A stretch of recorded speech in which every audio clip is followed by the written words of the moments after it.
입추가 지났습니다. 알고 계시죠? 그래서 날씨가 많이 싸늘해졌던데요. 오늘 새벽에 창문 열어놓고 하다가 추워서 죽는 줄 알았습니다. 엄청나게 춥습니다. 예, 낮에는 너무나도 더운데 새벽에는 너무나도 추우니까 이 그 뭐라 그러죠? 일교차가 큰 시기입니다. 예, 감기 조심하시기 바랍니다. 저희 딸도 감기 걸렸습니다. 예, 오늘 본문의 전체적인 핵심 주제는 바로 믿음입니다. 마태복음을 살펴보면 이런 내용이죠. 오늘 읽어본 마태복음은 이런 내용입니다. 오병이의 기적을 지난주에 경험했습니다. 그죠? 기억나시죠? 예. 수천 명의 사람들이 떡 5개와 물고기 2마리로 배를 채웠습니다. 그러한 기적을 경험한 제자들을 예수님께서는 바다, 갈릴리 호수죠. 그 건너편으로 보내십니다. 그리고는 예수님께서는 한적한 산으로 가셔서 기도를 하십니다. 그런데 호수, 바다 건너편으로 보냈던 제자들에게 문제가 생겼습니다. 육지에서 멀어진 그 배가 풍랑으로 인해서 고난을 받고 있죠. 고난이라고 한다면 역풍이 불어서 배가 막 움찔움찔하고 있는 것 같습니다. 우왕좌왕 무엇을 할지 모르는 이 배의 이 제자들에게 예수님께서 나타나십니다. 어떻게 나타나셨죠? 예, 아주 기적적으로 물 위에 이렇게 걸어서 이렇게 나타나셨습니다. 예, 제자들은 깜짝 놀라죠. 왜냐하면 밤인데다가 사람이라고 생각했던 예수님께서 물 위를 걸어 오시니까 아이고야 유령인가 보다 하면서 무서워서 떨고 있었습니다. 사실 밤이니까 정말 그럴 수도 있겠다 싶었습니다. 그런데 그러한 소동 속에서 예수님께서는 이 제자들을 안심시키시죠. 이렇게 말입니다. 구절 하나가 없네요. 예수께서 즉시 이르시되 안심하라 나니 두려워하지 말라. 이렇게 예수님께서 말씀을 하시자 베드로가 이렇게 의심을 하죠. 베드로가 대답하여 이르되 주여 만일 주님이시거든 나를 명하사 물 위로 오라 하소서. 이 말이 무슨 뜻입니까? 주님 진짜 주님이시면 저도 같이 물 위에 서 있게 해줘 보세요. 주님께 물 위로 걸어갈 수 있게 해줘 보세요. 이렇게 묻자 예수님 뭐라 그러셨죠? 오라. 아주 쿨하게 대답하십니다. 너 오면 안 돼. 뭐 이게 아니고 와, 컴. 이렇게 아주 쿨하게 얘기를 하십니다. 자, 이쯤 되면 성큼성큼 걸어가야죠. 성큼성큼 주님께로 가서 주님 하고 딱 안아야 정상인데 베드로가 어떤 모습을 보입니까? 베드로 역시 사람인지라 물 위에 발을 디긴 디뎠습니다. 뒤져서 이렇게 쭉쭉 나가는데 가다 보니까 바람이 막 부니까 하다가 발이 한 발, 두 발 물 밑으로 빠지게 됩니다. 그래서 베드로는 어떻게 했죠? 주님, 저 좀 살려주세요. 저 좀 구원해주세요. 이렇게 외치자 예수님께서는 당연히 손을 내미셔서 베드로를 잡고 배 위로 올라가십니다. 그리고 오르신 배 위에서 이렇게 얘기하시죠. 예수께서 즉시 손을 내밀어 그를 붙잡으시며 이르시되 믿음이 작은 자여 왜 의심하였느냐 이렇게 말씀하십니다. 이때 예수님께서 이 말씀을 하실 때 심정이 어땠을까요? 웃으시면서 이거 자식 역시 나는 안 돼. 야 믿음 작은 녀석 너 왜 그 의심하고 있어? 이렇게 말씀하셨을까요? 이놈의 새끼 믿음이 작은 자여 왜 나를 의심하느냐 이렇게 약간은 꾸짖으듯이 노한 감정을 가지고 말씀하셨을까요? 제가 생각했을 때는 후자의 경우가 많지 않았나 이렇게 생각되어집니다. 왜냐하면요, 이 마태복음 이 본문과 병행 구절인 마가복음에 보면 이런 구절이 나와 있습니다. 이는 그들이 그 떡 떼시던 일을 깨닫지 못하고 도리어 그 마음이 둔하여 졌습니다. 바로 이것이죠. 배를 타고 이 갈릴리 호수 바다를 건너가기 직전에 무슨 일을 겪었었다고요? 오병이어의 기적을 겪었습니다. 빵 5개와 떡 5개와 물고기 2마리를 가지고 거의 10,000명이 넘는 남자만 5,000명인 그 사람들을 먹였던 그러한 기적을 체험했지요. 그때 예수님께서 빵을 나눠줄 때 음식 나눠줄 때 뭐라 그랬다고요? 너희가 먹을 것을 주라. 그죠? 기억나시죠? 지난주에 했던 얘기. 너희가 먹을 것을 주라. 무슨 뜻이라 그랬죠? 야, 너희 능력으로 줘봐. 너희가 어디서 가져와서 줘. 이게 아니라고 말씀드렸죠? 너희는 그냥 통로일 뿐이야. 하나님과 나의 능력을 믿고 너희가 사람들에게 먹을 것을 주라 라고 이야기를 하셨습니다. 그렇게 가르치시고 사람들에게 음식을 나눠주는 기적을 보여주셨음에도 불구하고, 그럼에도 불구하고 그 일을 깨닫지 못하고 도리어 그 마음이 둔하여집니다. 너네들은 방금 전에 그 기적을 행하고도 기적을 보고도 믿지 못하느냐. 이 녀석들아, 이 믿음이 작은 자들아, 왜 의심을 하느냐 라고 베드로와 제자들에게 꾸짖으시는 것이죠. 도대체 내가 무엇을 더 이상 너에게 보여줘야지 너희들 나를 믿을래? 여기서 인간의 한계가 드러납니다. 인간은 말이죠, 지적으로 머리로 이해가 되지 않으면 잘 믿지 못합니다. 그죠? 봤습니다. 기적을 봤는데도 그게 도저히 이거는, 야, 이렇게 판단이 되면 왜 저렇게 됐지? 무슨 원리로 저렇게 됐을까? 막 따지고 들어갑니다. 그렇게 해서 따지고 들어가는 그게 뭔가 자기 논리에 맞지 않으면 에이 아니야, 저건 거짓말일 거야 라고 믿지 않는 그런 버릇이 있습니다. 물론 이러한 습성 때문에 수학이 발전을 했고, 그 다음에 과학이 발전을 했고, 철학이 발전을 했지요.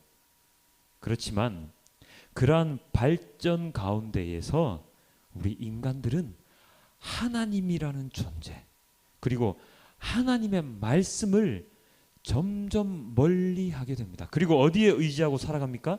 나의 머리, 나의 지식, 내가 만들어 놓은 어떤 기물들, 내가 만들어 놓은 뭐 어떤 돈, 내가 만들어 놓은 어떤 것들에게 의지를 하면서 점점 거기에 빠지며 살아가게 되죠. 왜냐하면 내가 해놓은 모든 것들을 따라서 내가 해놓은 것들에 내가 의지하며 살아가니까 편하거든요. 없으면 불편한데 있으니까 되게 편하거든요. 그래서 어떻게 되죠? 열심히 그것을 가지려고 노력을 하지 않습니까? 그것, 내가 만들어 놓은 것, 사람이 이루어 놓은 것, 내 눈앞에 보이는 것, 나의 머리로 이해가 되는 것, 이러한 것에 빠져 사는 사람들을 향해서 오늘 로마서의 바울 사도는 이렇게 얘기를 합니다. 모세가 기록하되 율법으로 말미암는 의를 행하는 사람은 그 의로 살리라 하였거니와. 율법으로 말미암는 의를 행하는 사람은 그 의로 살리라. 무슨 말일까요? 율법은 무엇입니까? 계명이죠. 주님께서, 하나님께서 주는 계명이죠.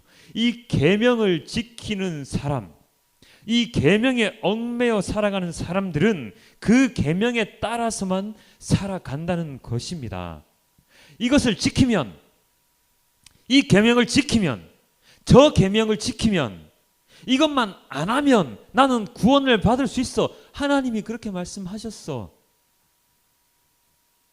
이렇게 사는 것이 올바른 삶이야 하면서 살아가고 있다는 말이죠. 그들의 마음에는 하나님보다, 하나님의 말씀보다 하나님께서 시킨 계명이 먼저 자리를 잡고 있지요. 이것은 우리가 읽은 로마서 본문 이 앞구절에 나와 있는데요, 이렇게 나와 있습니다. 내가 증언하노니 그들이 하나님께 열심히 있으나 올바른 지식을 따는 것이 아니니라. 하나님께 열심히 있습니다. 하나님께 하지 말라는 것 안 하고 하나님께서 하라는 것만 하고 하나님의 뜻대로 살아가려고 열심히 주님을 섬기지만 그것이 올바른 지식이 아니라고 바울 사도가 이야기를 하고 있는 것입니다. 올바르게 섬기는 것이 아니다. 바로 이렇게 되겠지요. 하나님께서 주신 말씀에 따라가서 살아간다고 생각을 하고 있지만 실상은 그 말씀을 제대로 이해하지 못하고 곡해하여서 오해하여서 아니 제대로 알지 못하고 인간 우리한테 편한 대로 하나님을 믿는다는 것이죠. 그래서 율법에 사로잡혀서 진짜 하나님의 말씀이 무엇인지 알지 못하고 듣지 못하고 살아가게 되었습니다. 그래서 그러한 자들에게, 주님의 말씀, 하나님의 말씀을 제대로 알지 못하고 살아가는 자들에게, 계명만 지키면 구원에 이를 수 있다고 생각하는 자들에게 바울 사도는 이렇게 얘기를 하죠. 사람이 마음으로 믿어 의에 이르고 입으로 시인하여 구원에 이르느니라. 율법을 지킴으로 인해서 의에 이르는 것이 아니라 마음으로 믿기 때문에 의에 이른다는 것입니다. 무엇을 믿지요? 바로 이것이죠. 그리스도는 모든 믿는 자에게 의를 이루게 하기 위하여 율법의 마침이 되시니라. 바로 이것입니다. 예수 그리스도께서 의를 이루기 위해서 율법의 마침이 되셨습니다. 이 말은 다른 말로 바꾸면은요, 예수님께서 율법을 완성시키시고 율법의 끝마침이 되셔서 예수님을 믿기만 하면 의에 이를 수 있도록 하셨다라는 뜻입니다. 어떻게 이루셨지요? 바로 이것으로 이루셨잖아요. 예수님께서 십자가에 못 박혀 돌아가심으로 이루셨지 않습니까? 그리고 예수님께서 이렇게 말씀하십니다. 바울 사도는 내가 만일 내 입으로 예수를 주로 시인하며 또 하나님께서 그를 죽은 자 가운데서 살리신 것을 내 마음에 믿으면 구원을 받으리라. 예수님을 주로 시인하고 부활하신 것을 믿으면 구원을 받는다. 어떻게요? 예수를 주로 시인하며 그를 죽은 자 가운데서 살리신 것, 예수님께서 부활하신 것을 믿으면 구원을 받는다고 합니다. 어떠한 율법의 행위가 아닙니다. 계명을 지키려고 하는 그 인간들의 노력이 아닙니다. 365가지나 되는 계명을 지킴으로 인해서 하나님 나라에 들어가는 것이 아니라 예수님을 믿음으로, 예수님의 부활을 믿음으로 하나님 나라에 들어갈 수 있다고 이야기를 합니다. 왜일까요? 율법 다 지키면 하나님 나라에 들어갈 수 있어야죠. 구약에 그렇게 나와 있잖아요. 우리 성경책 맨 앞에 보면, 맨 뒤에 보면 십계명 쭉 나와 있잖아요. 이것만 다 지키면 하나님 나라에 들어 보내주셔야죠. 그게 하나님 약속이었지 않습니까? 그런데 있지 않습니까? 여러분도 십계명 아시죠? 한번 따라 해볼까요? 첫 번째 뭐? 예, 하나님 외에는 뭐 두 번째 뭐 우상을 섬기지 마라, 세 번째 해서 쭉 나옵니다. 이 계명 다 지키실 수 있으실 것 같아요? 저 앞에 조금 좀 지킬 수 있을지 모릅니다. 뭐 제사 지내는 거 다 파고 나 이제 하나님 지키는 사람, 아니야, 하나님 믿는 사람이니까 하나님만 십자가 붙들고 나아갈 거야. 다른 우상 절대로 안 섬길 거야. 앞에는 대충 내가 어떻게 하면 뭐 재물 나는 우상으로 안 삼을 거야. 난 가난하게 살 거야. 뭐 이런 식으로 하면 대충 지킬 수 있을 것 같아요. 근데 뒤로 넘어가면 넘어갈수록 지키기가 너무 힘듭니다. 도둑질 하지 마라. 할 수 있을 것 같아요. 근데 저도 어렸을 때 도둑질 한번 해봤거든요. 솔직히 얘기하면 도둑질 다들 하고 살아갑니다. 거짓말 하지 마라. 거짓말 안 하십니까? 진짜 이때까지 살아보면서 한 번도 거짓말 안 했다. 앞으로 절대로 거짓말 안 할 것이다. 안 되죠. 이 10계명조차도 못 지키는데 주님께서 구약 성서에 얘기하셨던 그 365가지 계명을 어떻게 지키겠습니까? 지킬 수가 없습니다. 자, 그렇다면 이 율법을 주님께서 이 구약 성서에 적어 놓으시고 지키라 지키지 마라 이야기하셨던 그 이유가 무엇일까요? 주님께서도 뻔히 우리가 못 지킬 걸 알면서도 주님 우리 가지고 시험하시는 겁니까? 우리 시험하려고 그렇게 다 적어 놓으셨을까요? 율법의 존재 가치는 바로 이것입니다. 그러므로 율법의 행위로 그의 앞에 의롭다 하심을 얻을 육체가 없나니 율법으로는 죄를 깨달음이라. 율법으로는 죄를 깨달을 수 있습니다. 무슨 뜻이죠? 아, 나는 죄인이구나. 그래, 나는 거짓말을 하면서 살아갈 수밖에 없구나. 나는 죄인이구나. 나는 주님이 말씀하셨던 그 365가지의 계명을 지킬 수 없는 너무나도 연약한 죄인이구나. 이래서 내가 죄인이구나. 이것을 깨닫게 하기 위해서 율법이 존재합니다. 그러면 내가 죄인임을 깨달아야 하는 이유는 또 무엇입니까? 내가 죄인임을 깨달아야 하는 이유. 전에도 제가 몇 번 얘기해드렸는데 죄가 뭐죠? 성경에 나와 있는 죄가 무엇이라고 말씀드렸습니까? 하나님과 멀리 떨어지는 것.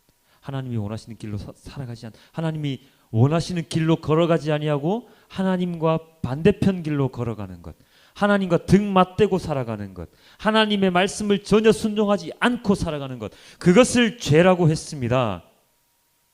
이 죄를 지으며 살아가면, 우리가 죄인이 되면 우리는 어떻게 된다고요? 육신의 죽음 뒤에 영원한 죽음을 맞이하게 되죠. 그러면 우리는 어디로 갑니까? 저기 저 하나님이 계신 하나님 나라가 아니라 저기 저 밑에 무저객 밑에 저 수월 밑에 지옥으로 빠지게 됩니다. 지옥으로 빠지게 됩니다. 그것을 지옥으로 빠지게 되어서 하나님과 영영 이별하게 되는 그 완전한 죽음을 막기 위해서, 그것을 막기 위해서 내가 죄인임을 인식하게 만들어 주는 것이 바로 율법입니다.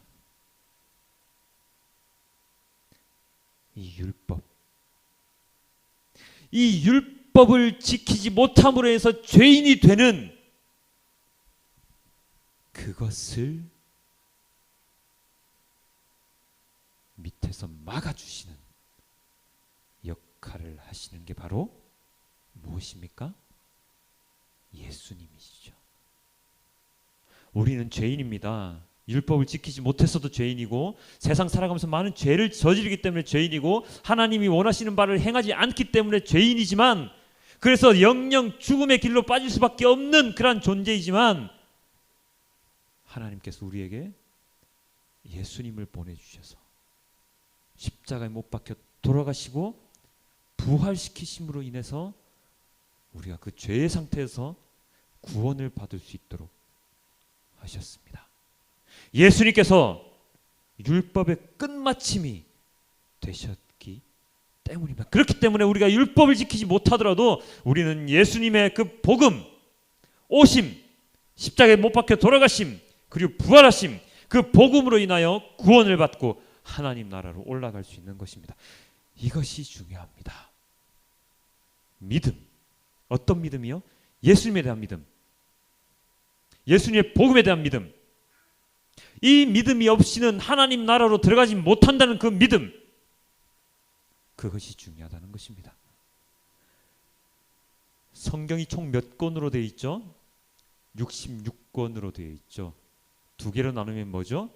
구약과 신약입니다. 구약은 무슨 말씀이시죠? 옛날 이야기. 아주 단순하게 얘기하면 옛날 이야기인데, 좀 자세하게 깊게 얘기하면 무슨 이야기?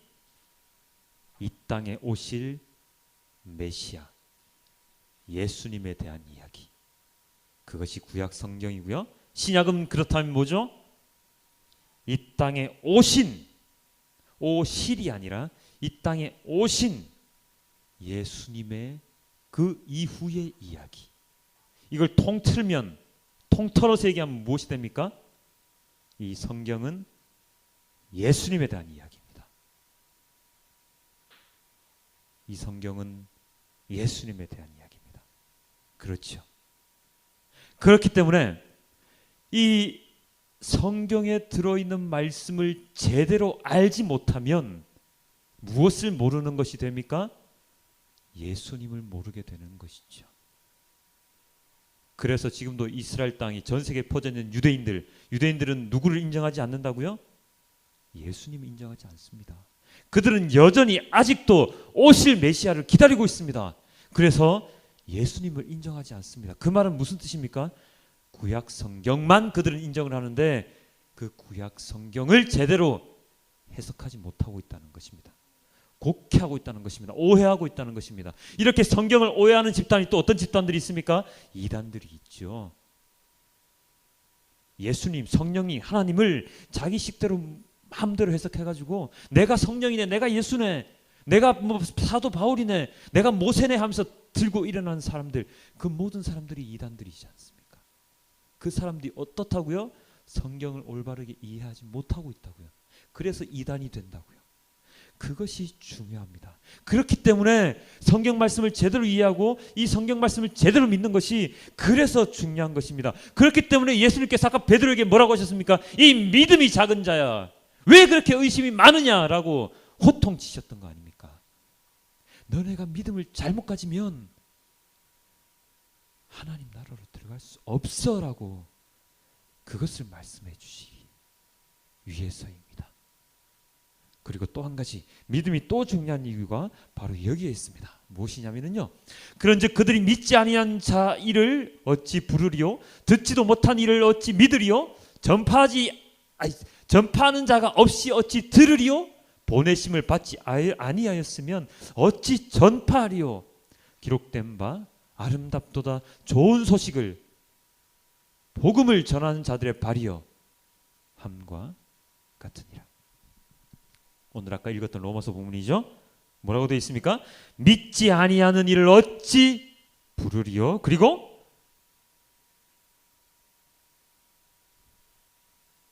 믿지 아니하는 자를 어찌 부르리요? 무엇을 믿지 아니하는 자입니까? 예수님을, 하나님 말씀을 믿지 아니하는 자들이 어찌 부르리요? 예수님을 믿지 못하면, 하나님을 믿지 못하면 예수님께 부르짖으며 나아갈 수가 없죠. 하나님께 부르짖으며 나아갈 수가 없죠. 베드로가 뭐라고 그랬습니까? 아까 바다에 빠져들어갈 때 바람을 보고 무서워 빠져가는지라 소리질러 이르되 주여 나를 구원하소서. 만약에 예수님이 자기를 구원할 수 있는 존재가 아니라고, 구원할 수 있는 사람이, 구원할 수 있는 분이 아니라고 믿었다면, 예수님을 진실로 믿지 못했다면 주여 나를 구원하소서라고 이 사람이, 이 베드로가 말할 수 있었겠습니까? 말할 수 없죠. 나 죽네 하고 빠져 죽을 수밖에 없어. 그런데 베드로는 예수님이 주님이라고, 자기를 구원할 수 있는 사람을 믿었기 때문입니다. 믿었기 때문에 소리쳤습니다. 주여 나를 구원하여 주시옵소서. 예수님이 우리를 구원하는 구주이시다. 그걸 믿었기 때문입니다. 그리고 또 어떤 말씀이 있었습니까? 예수님이 우리를 구원하시는 분이라는 것을 듣지 못하였다면 어찌 믿을 수 있으랴. 앞에 구절이죠. 한번 더 볼까요? 네. 듣지도 못한 일을, 예수님의 이름을 듣지도 못했다면 어떻게 믿겠습니까? 그리고 한 가지 더 있죠. 전파하는 자가 없다면, 무엇을? 예수님을, 하나님의 말씀을 전파하는 자가 없다면 어떻게 믿겠습니까? 이것을 밑에서부터 거꾸로 역으로 들어가면 어떻게 됩니까? 전파하는 자가 없다면 듣지를 못할 것이요, 듣지를 못하면 믿지를 못하죠. 믿지를 못하면 어떻게 된다고요? 믿지를 못하면 어떻게 됩니까? 지옥 가죠. 하나님 말씀을 믿지 못하면, 예수님을 믿지 못하면 지옥 가죠. 그리고 맨 마지막으로 이렇게 나옵니다. 보내심을 받지 아니하였다면 어찌 전파하리요? 누가 전파한다고요? 보내심을 받은 자들이. 이 보내심을 받은 자들은 어떤 자들입니까? 믿는 자들이죠. 믿는 자들이 보내심을 받아서 말씀을 전파해야 됩니다.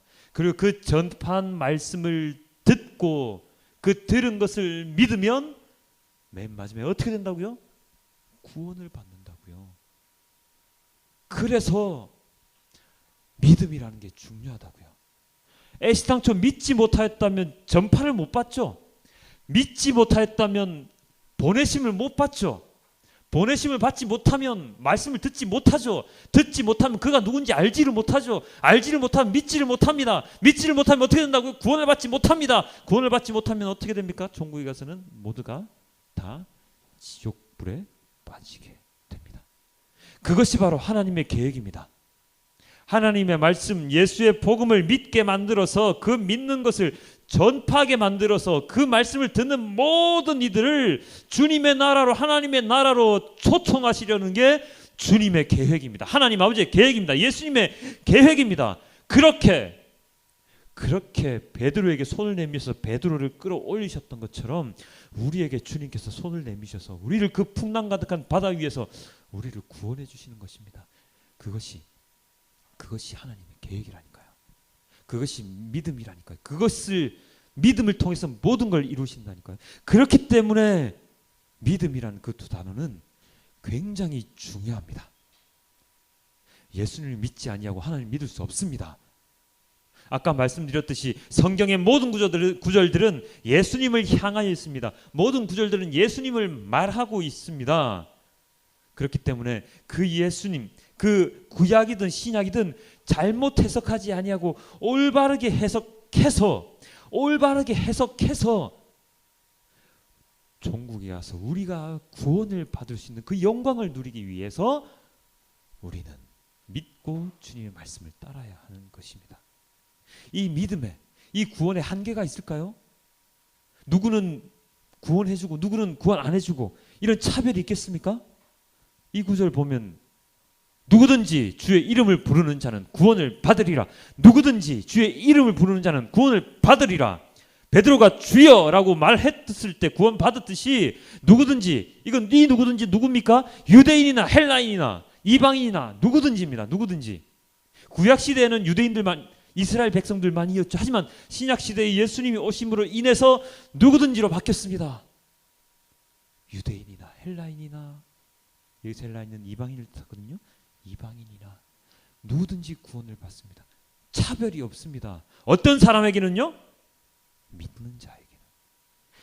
믿는 자에게는 차별이 없습니다. 믿지 아니하는 자, 주님의 말씀을 듣고도 믿지 아니하고 예수님을 믿지 아니하고 하나님의 말씀에 순종하지 아니하는 자는 여기 누구든지에서 빠집니다. 그게 중요합니다. 그래서 믿는 게 굉장히 중요하다니까요. 그래서 믿는 게 중요하다는 겁니다. 그리고 그 믿음으로 내가 구원을 받으면 거기서 끝입니까? 아니죠. 믿음으로 구원을 받았다고 내가 확신을 한다면 그 믿음을 가지고 나가야죠. 나가서 사람들에게 전파해야죠. 그들이 들을 수 있도록 해야죠. 그리고 나의 주위에 있는 믿지 못하는 사람들을 나와 함께 주님의 배로, 노아의 방주로 끌고 가듯이, 베드로가 탄 배로 끌고 가듯이 주님께로 데리고 가서 함께 살아야죠. 그것이 주님께서 우리에게 주신 사명이자 우리에게 주신 계획이란 말입니다. 자, 오늘 읽은 열왕기상 본문에는 선지자 누가 나옵니까? 엘리야가 나옵니다. 엘리야 선지자는 하나님 말씀을 전하는 사람이었는데요. 이 당시에 하나님 말씀을 전한다는 그 이유 하나만으로 이 시대의 실세였던 왕비인데요. 아합이라는 왕의 왕비였는데 이세벨이라는 사람에게 핍박을 받습니다. 왜 핍박을 받느냐면 이세벨이 세운 바알 선지자 450명과 아세라 선지자 400명, 도합 850명하고 진짜 신이 누군지, 내가 믿는 하나님이 참 신인지, 너네가 믿는 바알이나 아세라라는 그 신들이 참 신인지 한번 겨뤄보자 해가지고 겨룹니다. 어떻게 됐을까요? 당연히 이겼죠. 야호! 850명을 850대 1로 싸워서 이겼습니다. 그런데 어떻게 됐습니까? 이세벨이라는 여왕이 쟤 잡아들여 죽여 하죠. 그래서 엘리야 어떻게 하죠? 도망칩니다. 그래서 그 유명한 그 사건 혹시 기억나십니까? 로뎀 나무 아래에서 나 죽여주세요 하고 주님께 호소하던 그 엘리야. 그 로뎀 나무가 바로 카페 이름으로도 많이 오는 그 로뎀 나무거든요. 아 근데 그 부연 설명을 로뎀 나무가 어떻게 생긴지 혹시 아세요? 굉장히 큰 나무. 그래서 들어가면 그늘을 다 할 수 있는 그런 나무라고 생각하시죠? 아닙니다. 로뎀나무 키 정도밖에 안 된답니다. 그래서 그 안에 들어가면 광야에 자생하는 나무인데 그 안에 들어가면은요 머리만 집어넣을 수 있습니다. 몸은 안 가려집니다. 그 정도에 되는 로뎀나무에 엘리야가 얼마나 급하면 얼마나 성질이 나고 얼마나 죽고 싶었으면 그 속에 이렇게 머리 쳐박고 들어가가지고 하나님 저 죽여주세요. 제가 이렇게 살아서 무엇 하겠습니까? 라고 호소하던 것이 바로 그 로뎀나무거든요. 그 로뎀나무에 광야에 처박혀서 막 얘기를 할 때 그 속에서 막 울부짖으며 얘기할 때 주님께서 엘리야에게 했던 말씀이 오늘 우리가 읽었던 그 열왕기상 본문의 말씀입니다. 엘리야가 이렇게 본문에서 얘기를 했죠. 오늘 아까 안 읽으신 분들 많아서 다행히도 이렇게 엘리야가 얘기합니다. 그가 대답하되 내가 만군의 하나님 여호와께 열심히 유별하오니 이는 이스라엘 자손이 주의 언약을 버리고 주의 제단을 헐며 칼로 주의 선지자들을 죽였으며며 오직 나만 남았거늘 그들이 내 생명을 찾아 빼앗으려 하나이다. 이 그들이 누굽니까? 이세벨과 그 추종자들. 그들이 이 엘리야를 잡아서 죽이려고 다른 선지자를 다 죽이고 이제 마지막 남은 나를 죽이려고 지금 쫓아옵니다. 주님, 왜 나는 이렇게 주님께 열심히 여호와께 열심히 이렇게 주님 말씀 열심히 전했는데 왜 저는 이렇게 고난을 받아야 됩니까? 라고 엘리야가 이렇게 얘기를 하거든요. 내가 주님이 하나님 아버지가 참신임을 그 많은 이스라엘 백성들 앞에서 증거를 했고 그 많은 거짓 선지자들 다 죽였는데 하나님의 도움으로 다 죽였는데 왜 나는 이런 고통 속에 살아가야 됩니까? 라고 호소하고 있죠. 우리의 모습과 좀 비슷하지 않습니까? 교회 가면 말이야 언제나 좋은 일만 생길 것 같고 교회 가면 다 일이 잘 풀린다고 하나님 복 주셔서 사업도 잘 되고 다 잘 된다고 해서 교회 갔는데 뭐야 이게 교회 와서 한 달도 했는데 사업은 더 망해가는 것 같고 나한테 도대체 뭘 말하는 거야? 하나님 진짜 하나님 맞아? 라고 하는 우리의 모습과 조금 닮아 있는 것 같지 않습니까? 그런데 있지 않습니까? 여기에 반전이 있습니다. 어떠한 반전이 있느냐면 이런 반전이 있죠. 아이고야. 이것도 안 나오네. 이렇게 하나님께서 얘기하십니다. 그러나 내가 이스라엘 가운데 7,000명을 남기리니 다 바알에게 무릎을 꿇지 아니하고 다 바알에게 입 맞추지 아니한 자니라. 주님께서 엘리야에게 호통치시면서 이렇게 얘기하셨습니다. 너만 남았다고? 아니야. 7,000명이나 있어. 7,000명이나 내가 남겨놨단 말이야. 그 7,000명 나를 섬기는 사람이라고. 너 그거 몰랐지? 내가 남겨놨어. 너 주위에 7,000명이 있어 라고 주님께서 얘기하십니다. 그래서 7,000이라는 숫자의 의미는요 7이라는 숫자는 하나님께서 말씀하시는 완전한 숫자입니다. 그리고 1,000이라는 숫자는 아주 많은 숫자를 뜻하거든요. 그럼 7,000명이라는 숫자는 무슨 뜻이겠습니까? 너무나도 많은 숫자지요. 딱 7,000명 만 네 옆에 있는 것이 아니라 나의 말을 따르는 주님의 말씀을 따르는 너무나도 많은 사람들이 네 옆에 있으니까 너 혼자서 그렇게 힘들다고 투정 부리지 마. 짜증내지 마. 나 너 혼자 안 뒀어. 너는 나와 같이 갈 거야 라고 이야기를 하시는 겁니다. 하나님은 혼자 내버려 두시지 않았습니다. 엘리야를 혼자 내버려 두시지 않았습니다. 열심히 그렇게 주님을 섬겼는데 하나님이 그 사람을 혼자 내버려 두셨을까? 아닙니다. 마찬가지입니다. 예수님을 믿고 하나님 말씀에 따르는 사람들 고난 많이 받지요. 하지만 그들이 겪는 고난은 거기서 그치는 것이 아닙니다. 주님 왜 저 혼자만 이렇게 고난을 받습니까? 주님 왜 저는 주님을 믿고 살아가는데 주님을 믿고 살아간다면 내가 언제나 행복해야 되고 언제나 복받고 언제나 즐거움에 넘쳐서 살아가야 되는 거 아닙니까? 그런데 왜 나는 이렇게 힘들고 고통스럽습니까? 왜 저는 언제나 혼자입니까? 그럴 때 주님께서 뭘 하신다고요? 아니야 너 옆에 7,000명 붙여놨어. 너 혼자 아니라고. 나를 믿고 살아가는 너 내가 혼자 놔둘 것 같아? 너 나를 예수를 너의 구주라고 믿었잖아. 시인했잖아. 그럼 나 반드시 너 구원할 것이야.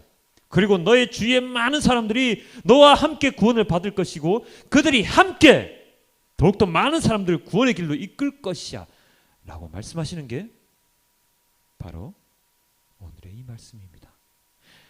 그래서 믿음이 중요하지요. 그래서 믿음이 중요합니다. 정리하면 믿음이 왜 중요하다고요? 두 개가 있습니다. 첫 번째 믿음이 중요한 것은 내가 구원받기 위해요. 두 번째 믿음이 중요한 것은 내 옆에 있는 다른 사람들에게 구원을 선물해 주기 위하여 믿음이 중요한 것입니다. 그렇기 때문에 예수님께서는 못 박혀 돌아가신 것이죠.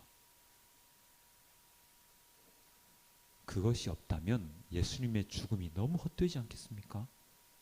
예수님은 우리를 모두 다 구원시키기 위해서 그 힘들게 십자가에 못 박혀 돌아가셨는데 아무도 안 믿어. 아무도 안 믿어. 얼마나 허망하시겠습니까? 그런데 다행스럽게도 예수님을 믿는 사람들은 있습니다. 그리고 예수님의 말씀을 전하는 사람들이 있습니다. 그러한 사람들이 있기에 지옥으로 끌려갈 수밖에 없는 우리가, 여러분이, 이 땅에 있는 예수를 믿지 않던 사람들이 하나님 나라로 같이 들어갈 수 있는 것이죠. 이제 믿음이 무엇인지 좀 감이 잡히시나요? 사전엔 그렇게 나와 있더라고요. 하도 제가 오늘 본문 설교를 준비하면서 말이 도대체가 어떤 말씀을 전할지 안 떠올라서 과연 믿음이 뭘까라고 사전을 딱 찾아봤더니 사람이나 어떤 물건을 믿는 믿음. 아닙니다. 그거는 그냥 믿음이고요. 우리가 성경 속에서 믿는 믿음은 무엇이라고요? 예수님을 구주로 신하고 우리 모두가 구원의 길로 나가는 것. 그것이 우리의 진정한 믿음입니다. 내 사업 잘 되게 해주실 거야. 나 아픈 거 낫게 해주실 거야. 그 믿음이 아니고요. 예수님을 믿음으로 말미암아 나의 죄가 온전히 사하여지고 그 죄사한 깨끗한 육신으로, 그 깨끗한 영으로 주님 하나님의 나라로 나는 들어갈 거야. 그것이 믿음입니다. 믿음으로 인하여 의에 이르고 그 믿음으로 인하여 예수님을 신하여 구원에 이를 수가 있습니다. 누군가 여러분에게 선한 일을 많이 하면 구원에 이를 수 있다고 말한다면 믿지 마십시오. 누군가가 여러분에게 예수 아니라도 구원받을 수 있는 길 많아. 붙여 믿으면 돌고 돌면서 나는 구원받을 수 있어. 나중에 개로 태어나더라도 구원받을, 개로 태어났다고 사람 태어나서 구원, 믿지 마십시오. 믿지 마십시오. 오늘 우리가 살펴봤던 그 본물들, 제가 여러분께 드렸던 그 말씀들을 기억하면서 구원은 예수님을 믿음으로만 받을 수 있는 하나님의 은혜라고 그렇게 고백을 하십시오. 예수님이 아니고서는 나는 구원을 받을 수가 없어 라고 나의 마음속에 각인하십시오. 그리고 이 구절들을 여러분의 마음에 새겨 놓으십시오. 사람이 마음으로 믿음이 의에 이르고 입으로 신하여 구원에 이르니라. 예수께서 이르시되 내가 곧 길이요 진리요 생명이니 나로 말미암지 않고는, 예수님으로 말미암지 않고는 아버지께로 하나님께로 나올 자가 없느니라. 이 두 구절을 마음에 새기시고 하루하루 믿음으로 나아가는 여러분들이 되시길, 그리고 구원 받으시는 여러분들이 되시길 기도드립니다. 우리 함께 기도하시겠습니다. 아버지 하나님, 너무나도 감사합니다. 오늘